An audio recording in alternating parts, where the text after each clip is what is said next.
happened in 2009, and the reason we go to about 2009 this Adani thing is um, we keep thinking that यार अडानी आ गया मतलब वो तो पैसे लेके जाएगा and whatever and all that stuff.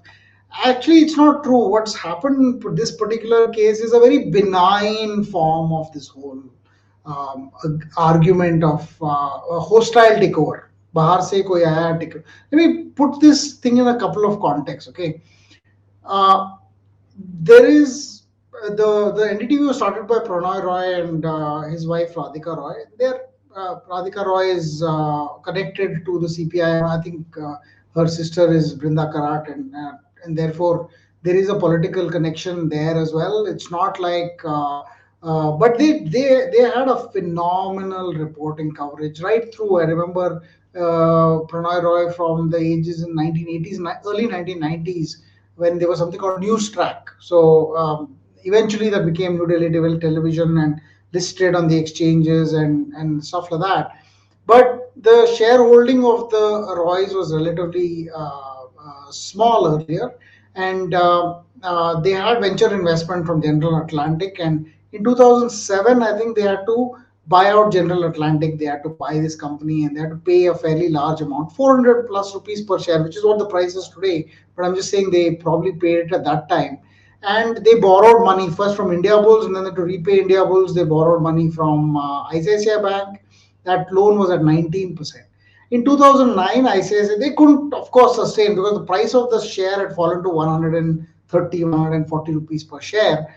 They obviously couldn't pay back this loan by just selling the shares. They had bought back these shares and they needed to eventually get some money to pay it back. They couldn't afford the 19% a year loan.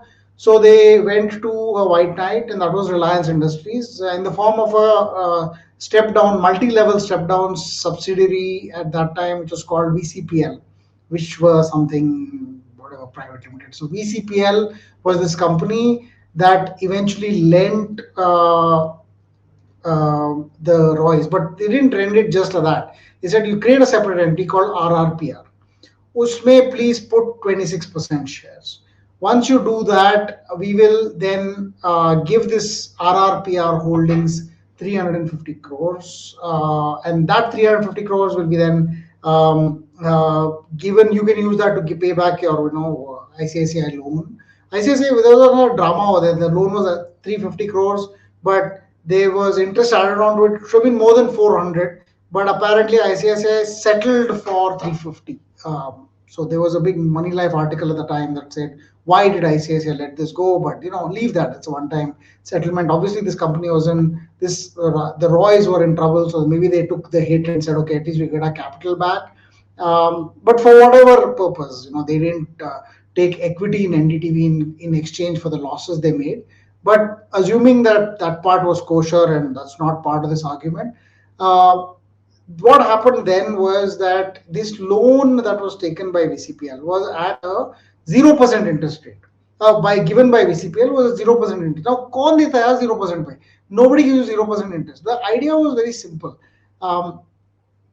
Essentially, the loan was given in a way that said, you also give me a warrant.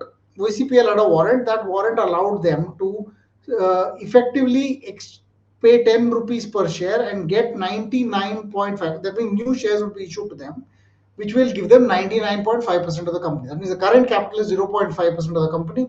The 99.5% new capital will be issued to VCPL, and therefore VCPL would effectively become the owner of RRPR. RRPR at that time had 26. Eventually, they added another 50 crores to this whole thing, so it became 29%, which is what RRPR currently holds in NDTV. Now, this is where it gets very perhaps complicated, because you think of this and say this happened in 2009. They got 350 crores as a 0% interest loan. Didn't they already sell the company? Because technically, VCPL could exchange their warrants for shares and own all of RRPR whenever they wanted. So what is the big deal about now? And this is where I think you have to change your thought process. They had effectively sold 29% of NDTV in 2009. अभी कुछ नहीं बेचा है, तब का बेचा हुआ था. Here's where the interesting thing is, so what happened at 2009 is critical to understand that the Roy's had lost control of that 29%. They continued to own 32 because that's what they own. But they had 29% um, ownership uh, of another 29%. So 32 plus 29. Actually, they own some 30, 60 something percent in total. This 29% was gone. So what happens now? They continue to control RRPR because these warrants are not converted. Why would somebody buy their shares and not convert? The idea was in the beginning to say, "यार 3 साल देते हैं, 3 साल में let us try and find some buyer." They couldn't find. NDTV shares also were dropped quite considerably. It was 100, 150, 200 rupees per share. Eventually, this concept where we are, okay, if you go further on the presentation, eventually VCPL itself was slowly sold. VCPL first was sold by Ambani to a company controlled by Mahendra Nahata, and that company held it for a while, and then there was a court case. There was a SEBI ruling against VCPL saying, "Acha, acha, wait. If you already controlled the company in 2009, you had 29%. Why did you not do an open offer at that time?" SEBI said, "No, this is a bad thing. आपको ban किया जाता है from the capital market from 5 years or whatever." And then this was appealed in SAT. SAT then got SAT then said this year. That's 1 month ago. They said that specific problem with VCPL is no longer there because they did not control the company, because they did not convert the warrants. It is at the time of conversion of warrants that you need to put an open offer. Therefore, there was no violation, and therefore what do you call it, the fine which was 5 crores was brought down to 10 lakh rupees, and VCPL was removed from this don't touch the capital markets for 5 years. So VCPL could technically exercise the warrant, convert to shares. At this point, it was still owned by the Nahata company. They sold it to the Adani controlled company, I think called AMG or something. AMG then took over this company, and effectively now has said we will convert the warrants to shares. They have given a notice to RRPR saying, "Please convert. We have a warrant. Please convert it to shares."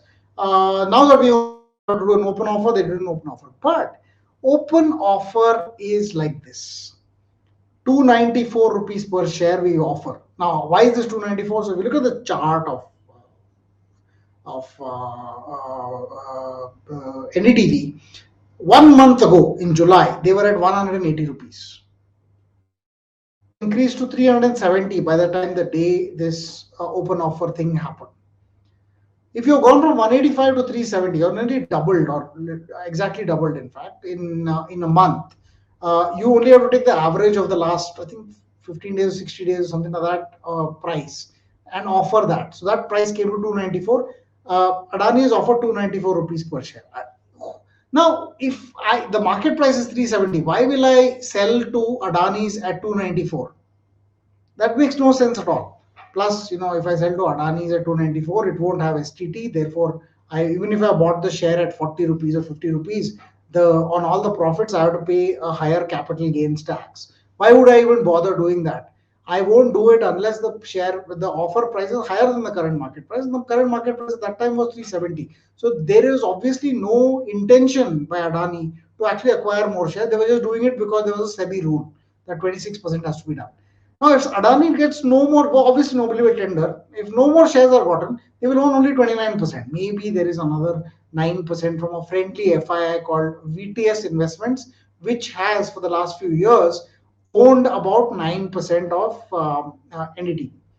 This VTS Investments owns only other Adani Group companies, and since other than NDTV, it's only Adani Group companies.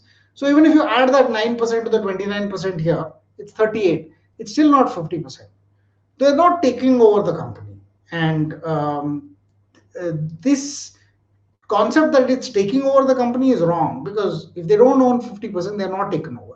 If they don't take over, that means they cannot challenge anything editorially or something like that.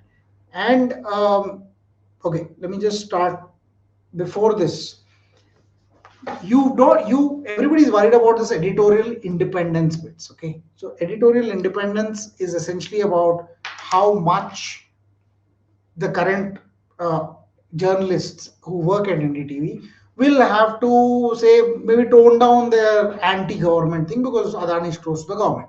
Answer is nothing. They don't have to do anything because as long as Adani does not control the company, does not fire the Roys, or he's not able to, there is no chance that editorial integrity will be compromised. Now, there's a problem in the sense that on the board, you may have to reappoint Mr. Roy as executive director. You don't have to do it for another 2 years because he's recently got appointed for 2 more years. But let's say he gets in 2024, it comes about that he has to be reappointed. At that point of reappointment, and he'll be 75 at the time, they might require a special resolution. For some reason, appointment of Mr. and Mrs. Roy seems to require a special resolution. In a special resolution, you should have at least uh, 3 positive votes for every negative vote. That means 75% of the vote should be positive. Now, if someone like Adani owns 29%, forget anything else, 29% also, they can block any special resolution. So technically, the special resolution will not pass through if are reappointing these people as the chairman or the chief executive or whatever it is, if it comes to a boardroom vote. But that may take another 2 more years because the current voting has already allowed them so much. Plus, it's because they own 32%. It's not like Adani can appoint anyone he wants because whoever he wants, they can say, I have 32%. You can't vote for him. Oh, that's also special business. I won't allow. So this is basically going to be stalemate. Probably bad for them, but effectively the control of the company might still remain. Even if there's no board of chief executive, the current person can continue as an interim chief executive until a new one is appointed and that boardroom battle can go on. So I don't think editorial integrity is compromised. Now, what happens here? Has it ever happened before? Has such a thing happened before? And many companies have happened. Let's assume that Beto, it's not like this is new. Z promoter, he only was left with 4% after all his drama. What did he do? He ran a successful business, he had no debt. How did a no debt company lose a promoter? The promoter himself had debt. Similarly, NDTV does not have any debt or has maybe very little debt, but the main debt problem was in the promoter's name. Promoter himself had borrowed to, in this case, buy shares. In Z's case, he wanted to build a bunch of infrastructure companies. Those infrastructure companies borrowed money, and therefore, to repay, this guy had pledged Z and Dish TV shares. Those lenders took DTV and Dish TV shares and sold them off in the market. For whatever thing it was, the shares were dumped, and Z had to eventually get those shares sold in whatever way possible. Eventually, the Z promoters left only with 4%. Now they're going to merge with Sony. Sony is going to allow them to go back to 20% over time if he can get the money from somewhere else. So yeah, I mean that's a whole long process. But in effect, he continues to be a key figure, but may not no longer be the promoter. Sony could become the promoter. Network 18, same funda. Raghav Bell had a bunch of loans. Those loans were taken in the name of another entity. That entity had to repay. It couldn't repay. That entity then took loans from Reliance again. Reliance this time converted the shares in 2014. The similar warrant kind of conversion that was there at that time, and took over Network 18. Raghav Bell had to leave, and a lot of people, a lot of other companies, including CNBC Avas, CNBC TV18, moneycontrol.com, all of these are now owned by Reliance Industries as part of their media business. Why did both of these things happen? Because the promoters took leverage on their own book. Not that the companies were leveraged, but the promoters themselves were leveraged. Okay. The problem also is that nobody is making money on this deal. If you're a shareholder, you can't tender in the open offer because Rule 94 is much lower than the 400 rupees the stock trades at. Kyun doge? Might as well sell in the market. So the stock is zooming, that works for you, but this deal itself does nothing for you because the deal offer price is much lower. Secondly, does it make money for a Reliance or a Adani or anything like that? Maybe Adani does, but Adani bought this VCPL for some 113 crores enterprise value. The problem about enterprise value is like this. Enterprise value equals, I think it is equity plus debt minus cash. So if you consider that some part of this holding was effectively cash, uh, because the shares are listed, then the equity plus debt minus cash may still be 114 crores if the value of this particular holding, 29% of NDTV, is considered into these calculations. So they might actually pay a higher amount. We don't know the answer to that yet. We'll have to find out from the filings at a later date. But in all probability, now Reliance itself paid what, effectively 400 rupees per share at that time of this is 2009, to that holding is worth maybe 600 650 crore rupees today after 15 years at the current market price, and that translates to like a 4% yield. It's pretty much like savings bank account returns. So not much return there for them. I don't think there's much return there right now. I mean, Adani, of course, now he gets the 29%. The share has gone up, so he gets to make some money, perhaps. But I don't think that's a significant amount, because again, the effective valuation of this whole deal would be stymied by the time value. I don't think this change in editorial control as well. There's nothing that will happen there, and I do think eventually the Royals will give up RRPR because they are saying right now that acha, we can't sign the agreement that allows you to buy those 99% shares because they got indicted for insider trading in NDTV in 2020. So they get till November 2022, which is a few months more away, before they can access the security market again. And they're saying till then we can't do anything. So maybe another 2 3 months, but they'll have to give it up in the end. This 400 rupees a share, which is currently there, could go to 500, go back to 300. I think there's going to be a lot of volatility based on what happens next. What if there's a CBI raid? It might go down. What if there's another counter offer? The price could go up. I don't think Adani, until he gets to 15%, will be able to change any editorial control. But if that does happen, things will change. That's my view overall of the whole equation. Cool. So the Eli, this is nice little images, but the idea is very simple. If you want to explain this to a 5-year-old, it's like, let's say two kids are discussing and one kid says, if you give me cake today, I'll give you my car whenever you want, regardless of when you want it, regardless of any reason that you want it. And you say, fine, here's my cake. And so I eat the cake, I'm very happy. 13 years later, you say, give me the car. And now I can't shout hostile takeover, right? Because it's like, you've done it, you've eaten the cake. Cake तो खा लिया तुमने 13 साल पहले, अब क्या मतलब मना करने का क्या फंडा है? There is, if you borrow too much, you end up having to take a cake just to give back your borrowers that cake because you borrowed the cake. You eat it sometime even further back. Now you can't say that obligation that came because of your borrowing is no longer valid. That hostile, it's not a hostile takeover because it was not hostile. क्या hostile? Loan तो तुमने खुद अपनी आंखों से लिया था. And it's not a takeover because they don't have 50%. It's just a deal that they don't intend to even have 50%. So I don't think it's a hostile takeover. That's my overall story of this whole